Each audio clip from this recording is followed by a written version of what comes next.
Баршаңызға қайырлы күн достар. Бүгін баклажаннан керемет тағам түрін сіздермен бөліскім келіп отыр. Жасап көріңіздер.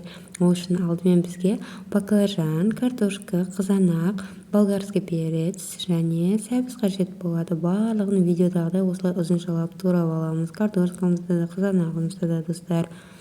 Алдымен қызып тұрған тапаға баклажанымызды салып қуырамыз және үлкен қасықпен кішкене тұз салып араластырып қуырып аламыз. Бұл жерде шемешке майымызды тез баклажан денесіне сорып алатын болғандықтан күйіп кетпес үшін қызанағымызды араластырып бірге қуыратын боламыз достар.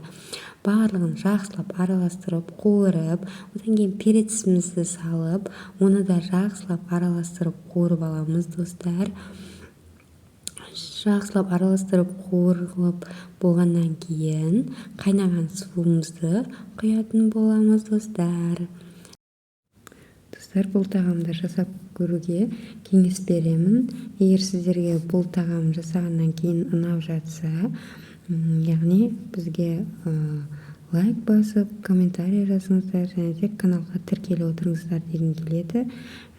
Қайнаған суымызды құйып болғаннан кейін үстіне сәбізімізді салып, жақсылап пісіріп алатын боламыз.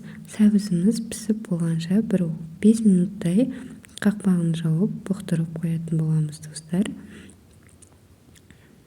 Және де біздің сәбізіміз пісіп қалған уақытта тағы да картошкамыз жақсы пісуі үшін оның үстіне тағы кішкене қайнаған суымызды құятын боламыз достар. Және үстіне картошкамызды салып, тамағымыздың дәмін көріп, тағы да тұз салу керек болса, тұзын салып, жақсылап араластырып алатын боламыз достар. Және осыдан кейін және картошкамызды салып болғаннан кейін бір 15 минуттай жақсылап пісіріп алатын боламыз. Мінекей тағамымыз дайын. Жасап көріңіздер, өте дәмді тағамның түрі.